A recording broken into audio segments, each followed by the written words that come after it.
भारतात या भारताची इकॉनॉमी वाढवा. आपली इकॉनॉमी वाढली तर मग बाकीच्यांना आपल्याला त्यांचं कमी करता येईल. कसं होतं, लोकांचे सर्कमस्टान्सेस पण तसे असतात. आता फॉर एक्झाम्पल माझा एक फ्रेंड आहे, त्यांनी आता लोन घेतलेलं आहे. लोन घेऊन तो तिकडे गेला एज्युकेशनसाठी. त्याला लोन क्लिअर करायला तो इंडियात आल्यानंतर त्याचं लोन क्लिअरच होणार नाही. आपल्या इथे पण कसं आहे, दोन्हीकडचं जर का पाहिले ना आपण, इंडियामध्ये फॅसिलिटीज तेवढ्या चांगल्या नाही प्रोव्हाइड केल्या जात. बट इंडियामध्ये कसं आहे, लोक चांगली आहेत. तुम्हाला इथे खूप गोष्टी चीप मध्ये भेटतात, क्विकली भेटतात सगळ्या गोष्टी. फॉरेन मध्ये तसं क्विकली नाहीये, तेवढा फ्रीडम नाहीये. And the thing is it's just that की तुम्हाला $1000 भेट. $1000 इकडे किती होतात? आता समजा रेट चालू आहे 85 रुपीजचा पकडू, 85,000 समथिंग काहीतरी तो होईल कॅल्क्युलेशन मध्ये, ते होतं. त्यामुळे त्याला लोन क्लिअर करायचं झालं तर ऑब्व्हियसली त्याला तिकडेच राहावं लागेल, की तिकडे राहून जॉब वगैरे घेऊन मग क्लिअर करून मग येणे. But after clearing your loan and everything तुम्ही येऊ शकता परत इकडे इंडियामध्ये, and you can start your on business. आणि आपल्याकडे असे भरपूर लोक आहेत की ज्यांनी बिझनेसेस चालू केले and they have succeeded. In fact shark tank सारखी सिरीज मुळे लोकांना खूप प्रेरणा भेटते. त्यातल्या त्यात जे आपले लेन्सकार्टचे जे सीईओ आहेत, बन्सल नाव आहे आय गेस त्यांचं, बरोबर,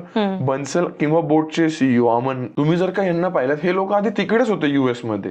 इव्हन Shaadi.comचे Anupam Mittal, what a knowledgeable person ही. लाईक मी ते पाहून मला एवढं शिकायला भेटलं. हे लोकांनी युएस मध्ये नोकऱ्या केल्यात, जॉब केलेत, आणि ते उघड उघड सांगतात की आम्ही मायक्रोसॉफ्ट मध्ये होतो, मायक्रोसॉफ्ट मधनं इकडे येऊन मग त्यांनी एवढं मोठं त्यांचं एम्पायर एस्टॅब्लिश केलं. So obviously you can also work there, study there, do everything. But तो सगळा एक्सपिरियन्स घेऊन इकडे येऊन इंडियाला कसं ग्रो करता येईल हे तुमचं मेन मोटिव्ह राहायला पाहिजे. नाहीतर युजली काय होतं, लोक गेले, मम्मी पप्पा भारतात, आम्ही इकडे खुशी आहोत, मम्मी पप्पा तुम्ही येऊ नका, तुमचं वय जास्त झालंय, तुम्हाला विजा पण भेटणार नाही,